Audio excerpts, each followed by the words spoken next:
من ثنيات الوداع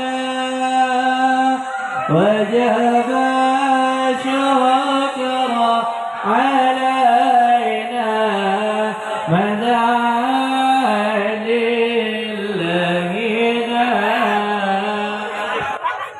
Ayo semuanya duduk dulu semua. Sallu ala Muhammad. Takbir. Yang selalu dimuliakan oleh Allah Subhanahu wa taala. Saudara-saudara, sebelumnya saya mohon maaf karena terlambat. Malam hari ini saya ada 9 tempat. Ini tempat yang ke-9, sengaja terakhir biar satu kali arah pulang. Masya Allah, jamaah di sini menunggu, padahal sudah bilang tadi itu bubarin aja. Tetap saya bakal datang. Tapi alhamdulillah insya Allah kedua mata yang terbuka datang. Tapi alhamdulillah insya Allah kedua mata yang terbuka hingga saat ini untuk menuntut ilmunya Allah, kelak akan menjadi saksi di akhirat, menjadi mata-mata yang dihalalkan oleh Allah untuk memandang wajah indah baginda Nabi besar Muhammad. Saudara-saudara, karena waktu sudah pagi, sedikit saja yang ingin saya sampaikan. Hadirin sekalian yang dimuliakan oleh Allah Subhanahu wa taala. Qala Rasul sallallahu alaihi wasallam, "Mathalul mu'min fi tawaddihim wa ta'atufihim wa tarahumihim mathalul jasad idza ishtaka minhu 'udwun tada'a sa'irul jasad bis-sahri wal humma." Nabi kita baginda Nabi besar Muhammad, beliau bersabda, perumpamaan seorang mukmin di dalam saling mencintai, di dalam saling menyayangi, di dalam saling tolong menolong, mathalul jasad, bagaikan satu jasad, bagaikan satu tubuh, bagaikan satu badan. Apabila ada sebagian anggota tubuh, apabila ada sebagian anggota badan, apabila ada sebagian anggota jasad yang merasakan sakit, maka seluruh anggota tubuhnya akan merasakan rasa sakit tersebut. Saudara-saudara, saya tanya, apabila kita punya gigi sakit, maka apakah gigi yang merasakan sakit hanya gigi saja atau seluruh tubuh merasakan sakit? Seluruh tuh. Oh, sakitnya minta ampun. Itu Maggie Z bohong itu. Dia bilang lebih baik sakit, lebih baik sakit gigi daripada sakit hati. Lebih baik sakit hati daripada sakit gigi. Kata siapa? Mending sakit hati daripada sakit gigi. Saya sakit sama gigi udah 2 minggu. Sakitnya minta ampun. Nah, gigi kita sakit seluruh dari ujung rambut sampai ujung kaki merasakan sakit.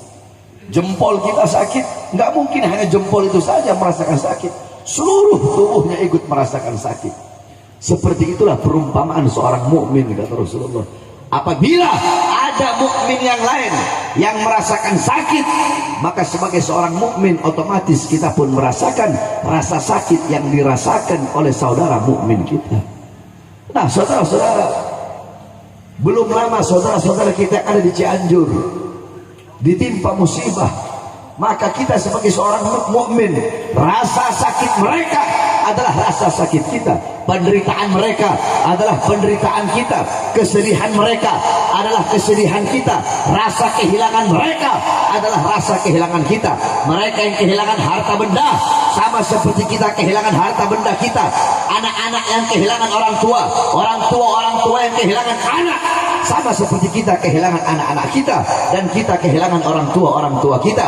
Suami-suami yang kehilangan istrinya, istri-istri yang kehilangan suaminya sama seperti kita kehilangan istri kita, dan istri kita kehilangan kita sebagai suami. Yakni penderitaan mereka, penderitaan kita.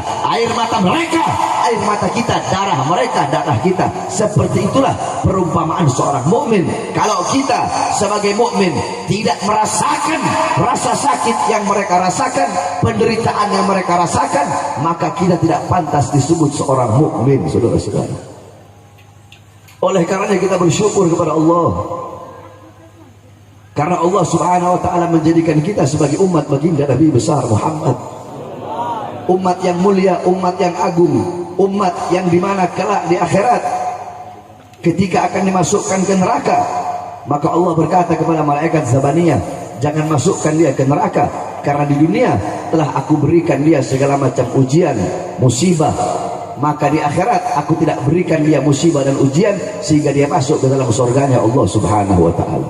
Kita doakan mudah-mudahan musibah bencana Allah angkat dari Indonesia, khususnya Allah angkat dari Cianjur, saudara-saudara.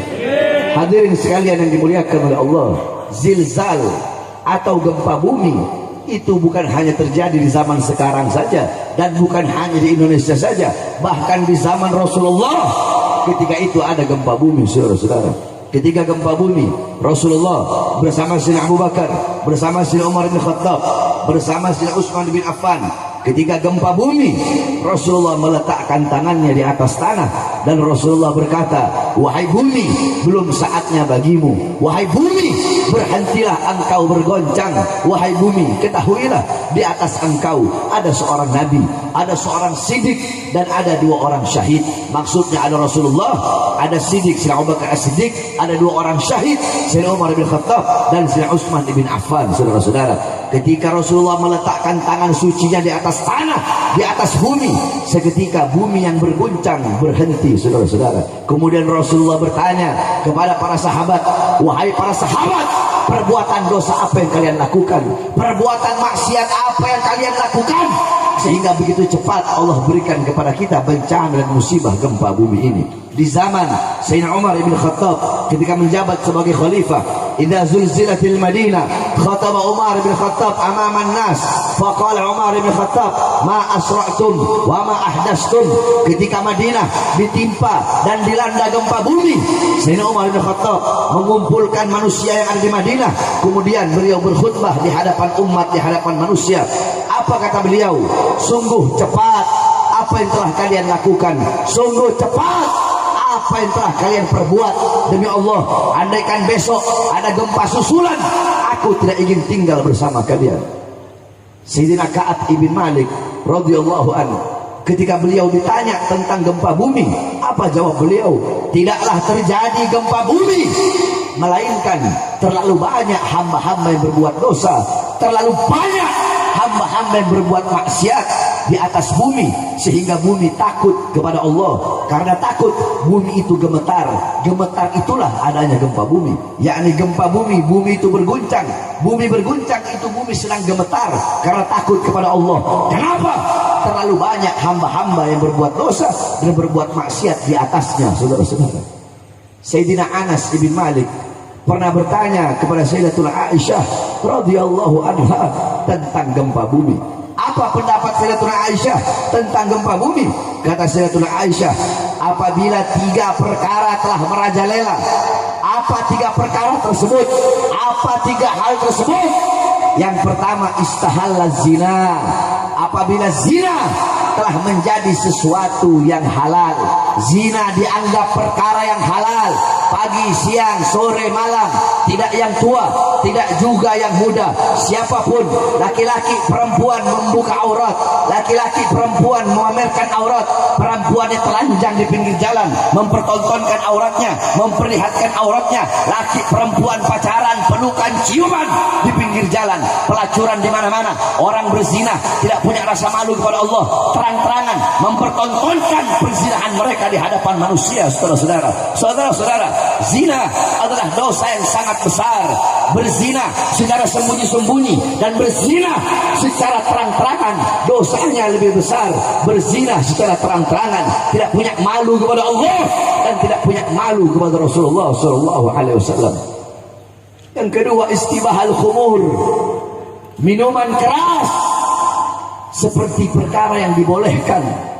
Orang mabuk di mana-mana, pagi, siang, sore, malam, yang tua, yang muda, putra-putri kita, anak-anak kita, orang tua kita, semuanya mabuk.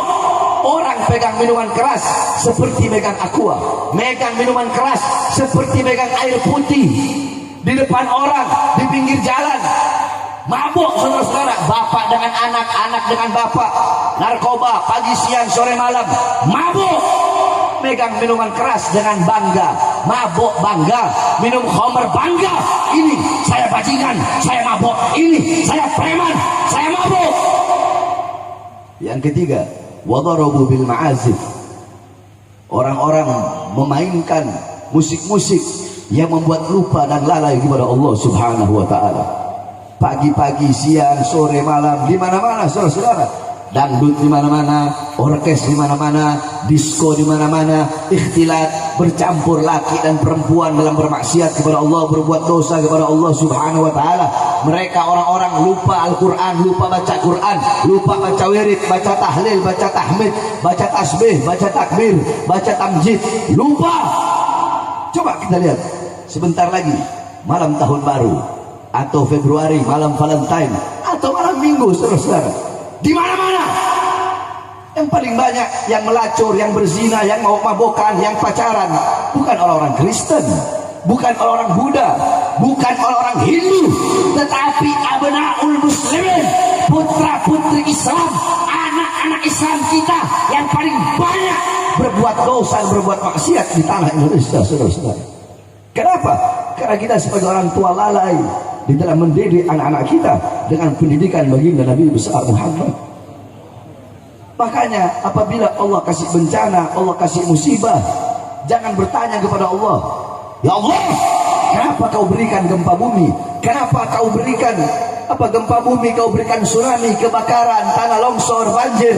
Jangan bertanya kepada Allah, jangan engkau bertanya kepada Allah, tapi tanyakan kepada dirimu, tanyakan kepada diri engkau, tanyakan kepada diri kalian, tanyakan kepada diri saya Bahar Muslim, tanyakan kepada diri kita, tanyakan kepada para ulama, para ustaz, para kiai, para habaib, para pemuka-pemuka agama, tanyakan kepada para pemimpin-pemimpin majelis taklim, tanyakan kepada para pengurus-pengurus masjid, tanyakan kepada para ulama-ulama kita, tanyakan kepada para pejabat, kepada para aparat, kepada para pemerintah, tanyakan mulai dari RT, RW, lurah, camat, bupati, wali kota, gubernur, menteri, presiden, tanyakan kepada mereka perbuatan dosa apa, perbuatan maksiat apa yang mereka lakukan, ketaatan-ketaatan apa yang mereka tinggalkan sehingga mengundang bala, bencana dan musibah dari Allah yang melanda bangsa, negara dan rakyat Indonesia, saudara-saudara.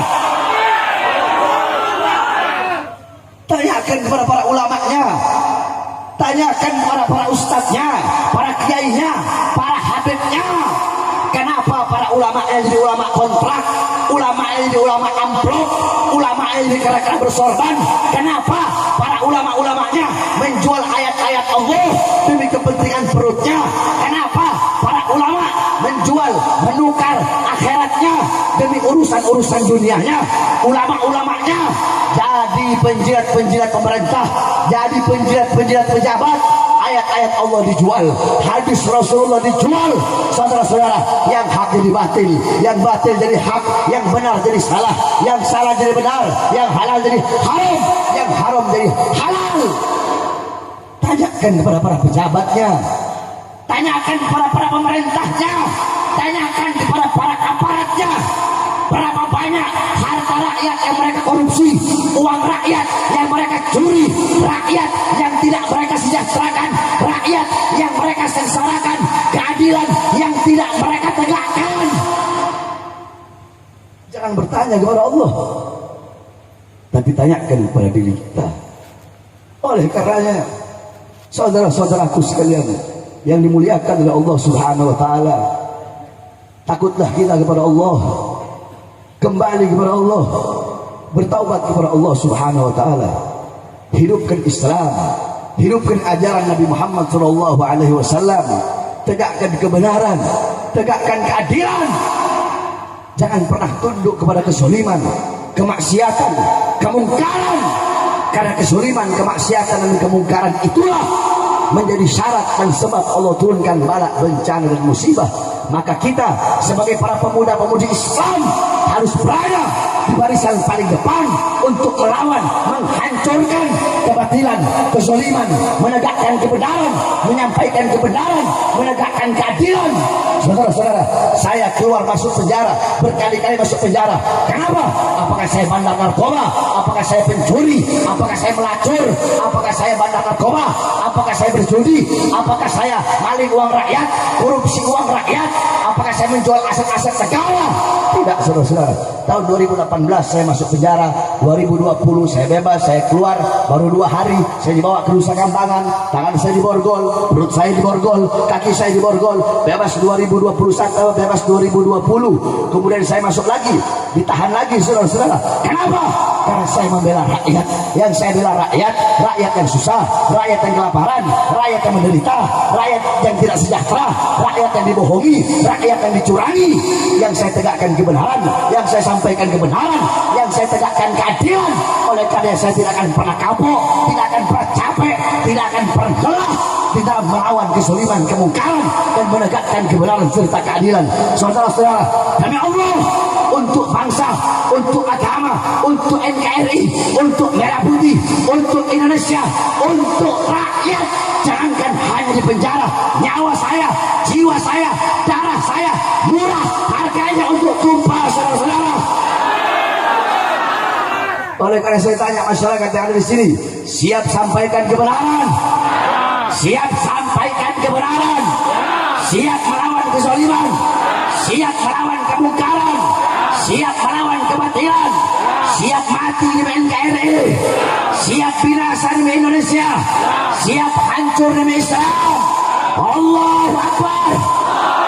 Allahu Akbar! Allahu Akbar! Oleh karena kita berdoa pada malam hari yang mulia ini, mudah-mudahan Allah jadikan para ulama-Nya ulama yang baik, ulama yang lurus, ulama yang istiqomah, yang tidak bisa dibeli, yang tidak bisa dibayar. Para pejabatnya, para pemerintahnya jadi pejabat dan pemerintah yang baik, yang taat kepada Allah, yang patuh kepada Allah, yang takut kepada Allah. Mudah-mudahan Allah angkat segala macam bencana, bala, musibah yang melanda Cianjur, khususnya umumnya negara kesatuan Republik Indonesia yang kita cintai, saudara-saudara. Allah angkat segala macam bencana, musibah. Allah berikan kedamaian, kesejahteraan, ketentraman, keamanan. Allah jadikan negara kita baldatun thayyibatun rabbun ghafur. Amin amin rabbal alamin. Bismillahirrahmanirrahim. Tabarak hidranuna, Yasin sakfuna, Kaf hay ain sad kifayatuna, Hamim ain sin qaf himayatuna. Fasayakfikahumullah wa samiul alim. Fasayakfikahumullah wa samiul alim. Fasayakfikahumullah wa huwa samiul alim.